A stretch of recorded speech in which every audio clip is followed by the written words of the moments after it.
할렐루야. 오늘은 신명기 1장 34절에서 46절까지 말씀으로 타이밍을 놓치지 말자라는 제목으로 같이 말씀을 나누겠습니다.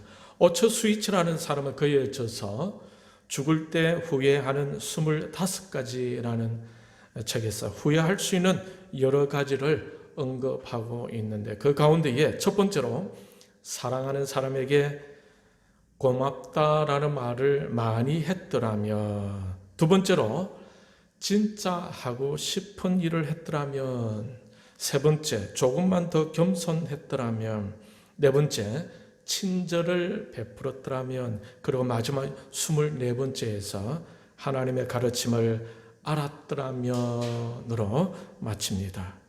이처럼 우리가 살아갈 때에 놓치지 말아야 할 것들이 많이 있습니다. 그 가운데에 기독교인으로서 놓치면 정말 억울할 것 같은 것으로 오늘 이 시간 본문 말씀을 통해서 같이 생각해 보고자 합니다. 신명기 1장 26절에서 27절에서 하나님은 모세를 통해 이스라엘 백성들에게 말씀하시죠.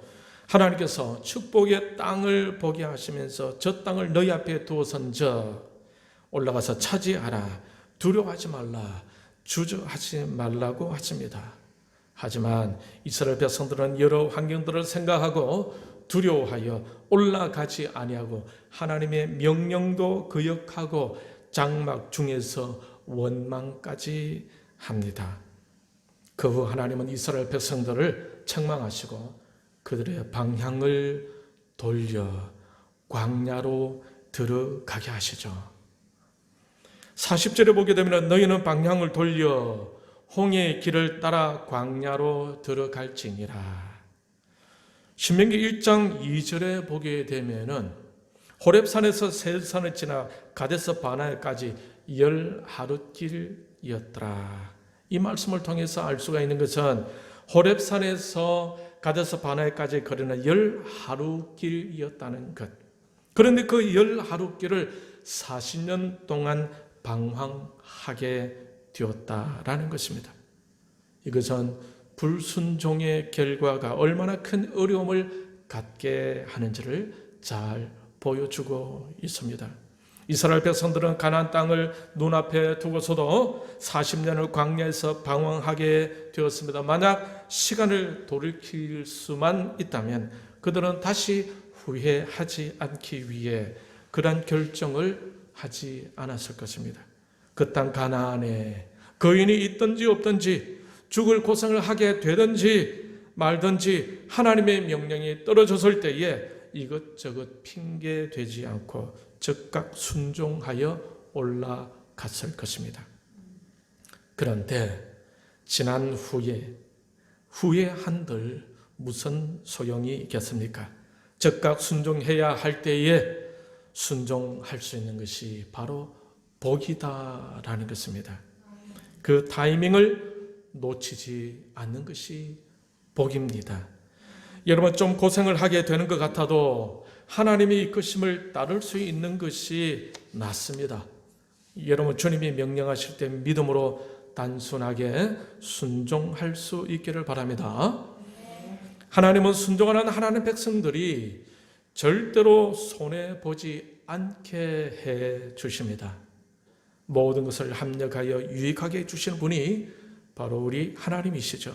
그러니 믿고 주님을 따라가면 되는 것입니다. 그런데 오늘 본문을 통해서 보게 되면 순종하는 데 있어서 타이밍을 놓치고 있는 이스라엘 백성들을 볼 수가 있어요. 이스라엘 백성들은 순종해야 할 타이밍을 놓치고 맙니다. 여러분, 타이밍을 잘 맞추는 것 중요할까요? 중요하지 않을까요? 여러분의 가정에서나 직장에서 같이 생활하는 사람들이 늘 항상 한 박자를 놓쳐 보십시오. 잘못된 것은 아니죠. 그런데 가족들이나 직장 동료들이 그리고 본인도 얼마나 답답하고 힘들 수가 있겠습니까? 신명기 1장 19절 21절에서 보게 되면 분명히 하나님은 모세를 통해 아모리 족속에 있는 땅으로 올라가라고 명령하셨지만은 이스라엘 백성들은 먼저 정탐꾼들을 보내고 나서 결정하자고 합니다. 그러나 그 후 26절에 보면은 너희가 올라가기를 원하지 아니하고 너희의 하나님 여호와의 명령을 거역하여라고 하고 있죠. 그 후 그들은 하나님으로부터 책망을 듣습니다. 34절에 보면은 여호와께서 너희의 말소리를 들으시고 노하사, 이와 같이 하나님의 책망을 듣고 난 후에 이스라엘 백성들의 생각이 바뀌어집니다. 오늘 본문 41절에서 보면은 이스라엘 백성들에게서 그것을 발견할 수가 있는데, 너희가 대답하여 내게 이르기를 우리가 여호와께 범죄하였사오니 우리 하나님께서 우리에게 명령하신 대로 우리가 올라가서 싸우리이다 라고 무기를 들고 올라가려고 할 때에 모세에게 하나님의 음성이 들렸습니다. 42절 우리 같이 읽겠습니다. 시작. 여호와께서 내게 이르시기되 너는 그들에게 이르기를 너희는 올라가지 말라, 싸우지도 말라. 내가 너희 중에 있지 아니하니 너희가 대적에게 패할까 하노라. 그런데 이스라엘 백성들은 이전에 자신들의 생각이 잘못되었다는 것을 깨닫고 이제는 우리가 하나님의 명령하신 대로 올라가서 싸우겠습니다 하고 반응을 보이죠. 그러자 하나님으로부터 답이 왔어요. 그 답은 올라가지 말라였습니다. 처음에는 하나님께서 이스라엘 백성들이 올라가서 치기를 원했었죠. 그러나 그때는 이스라엘 백성들이 올라가지 않았습니다. 그런데 이번에는 하나님께서 올라가지 말라고 하시는데 이스라엘 백성들은 한사코 올라가겠다고 합니다. 여러분, 여기서 무엇을 알 수가 있습니까? 하나님의 의지대로 사는 것이 아니라 자기 의지대로 살고자 하는 이스라엘 백성들의 내적인 영적 문제를 볼 수가 있겠습니까? 43절에 보면은 내가 너희에게 말하였으나 너희가 듣지 아니하고 여호와의 명령을 거역하고 거리낌 없이 산지로 올라가매. 하나님은 그들을 보면서 내가 너희에게 말하였으나 너희가 듣지 아니하고, 그 당시 그들의 행동은 하나님의 말씀과는 상관없이 자기들의 주관대로 움직이고 있는 것을 볼 수가 있죠. 전에는 올라가라고 해도 무섭다고 안 올라가더니 이번에는 올라가지 말라고 하시는데도 굳이 올라가겠다고 하는 것입니다. 여러분, 지금 이스라엘 백성들이 산지로 올라가는 이 행위가 믿음으로 인한 것일까요? 믿음으로 인한 것이 아닐까요? 믿음으로 인한 것이 아니죠. 믿음으로 인한 것이 아니라면 그러면 그들은 무슨 마음으로 올라가고자 하는 것입니까? 하나님의 명령에 순종하는 것이 아니라 자기 생각, 자기 결정에 순종하고 있는 것이죠.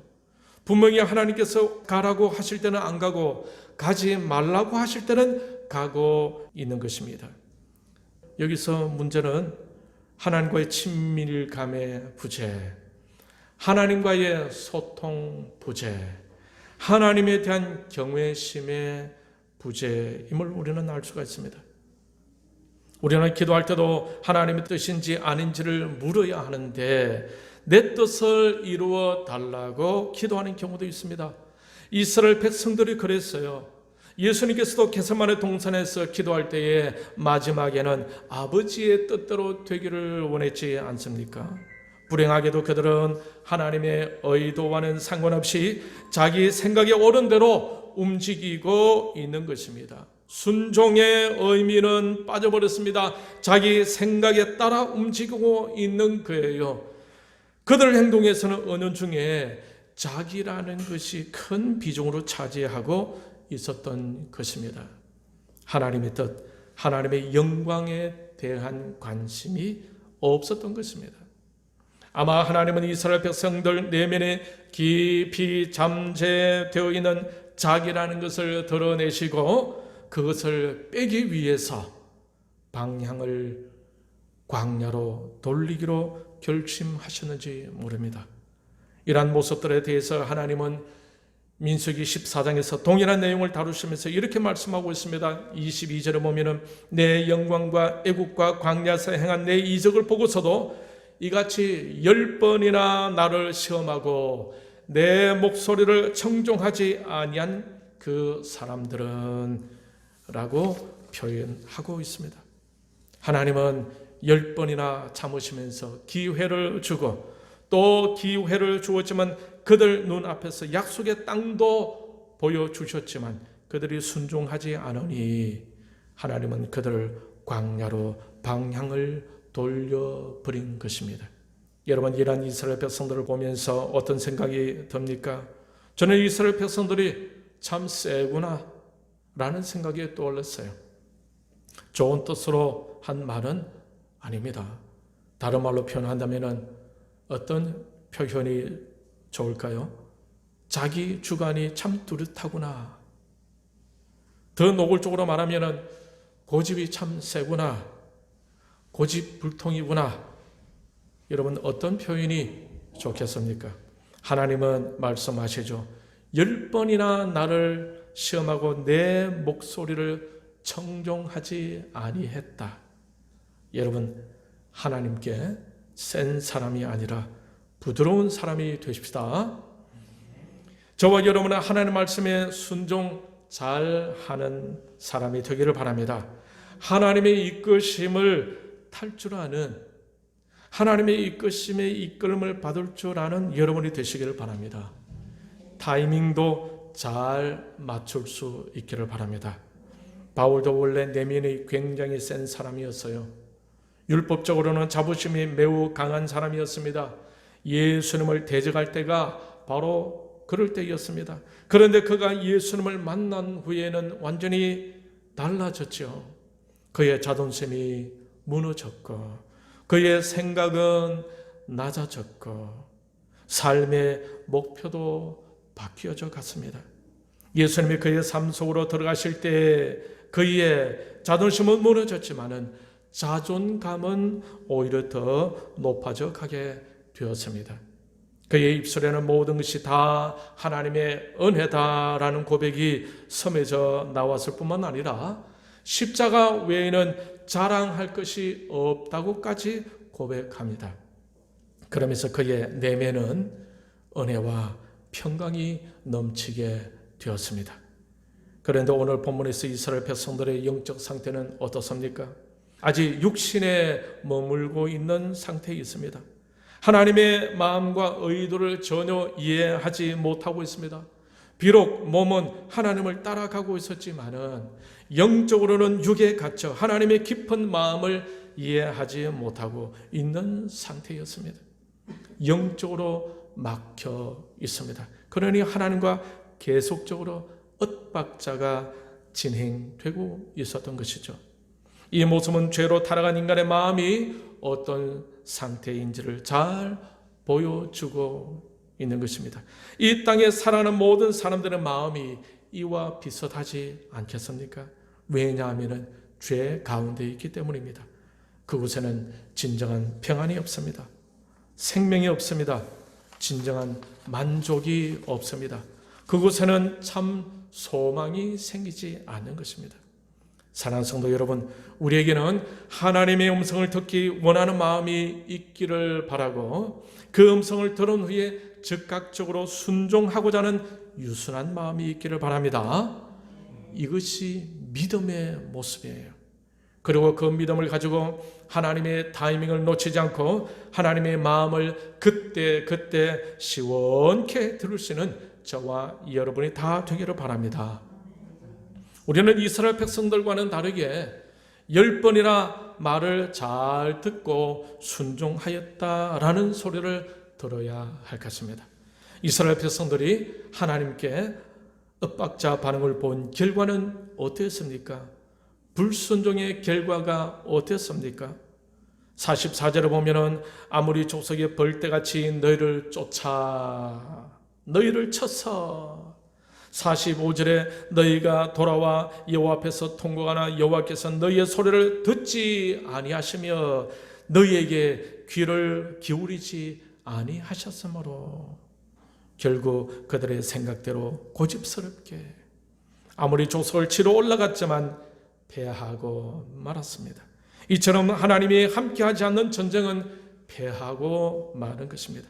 하나님이 함께하지 않는다면 아무리 인간이 대단하고 지혜롭게 한다고 하더라도 그것은 의미가 없는 것이죠. 그러나 인간은 아무리 보잘것없어 보인다고 하더라도 하나님이 함께 하시면 되는 것입니다. 하나님이 이끄십니다. 하나님이 채우시죠. 하나님이 지켜주십니다.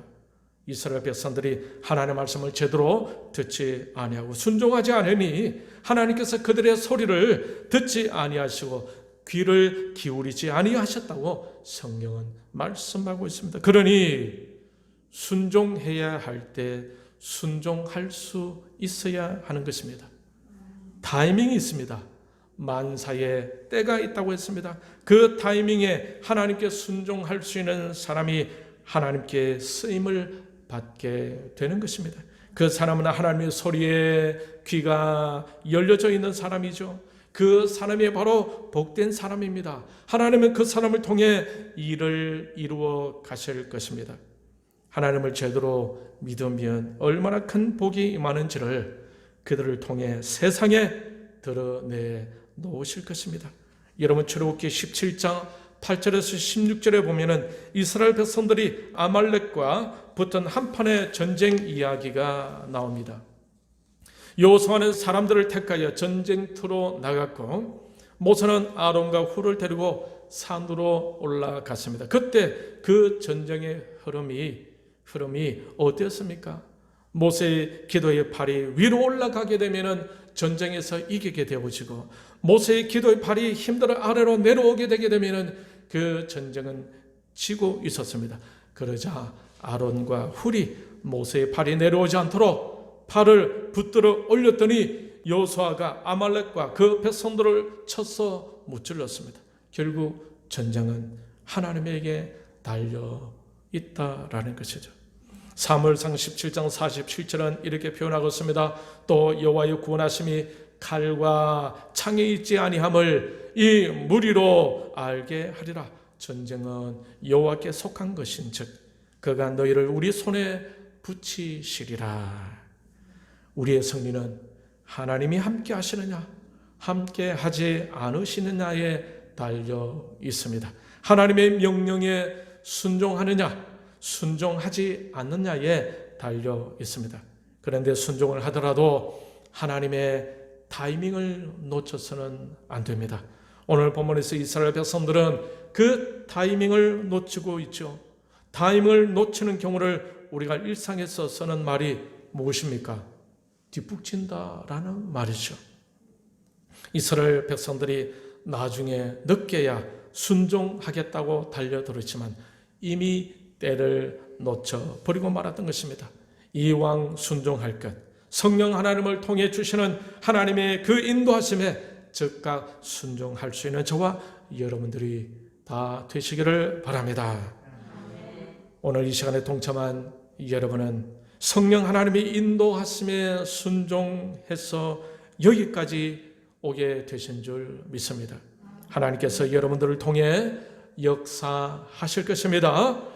놀라운 기적을 보여주실 줄 믿습니다. 아멘 하시는 분들에게 강력한 성령 하나님의 역사가 있기를 축원합니다.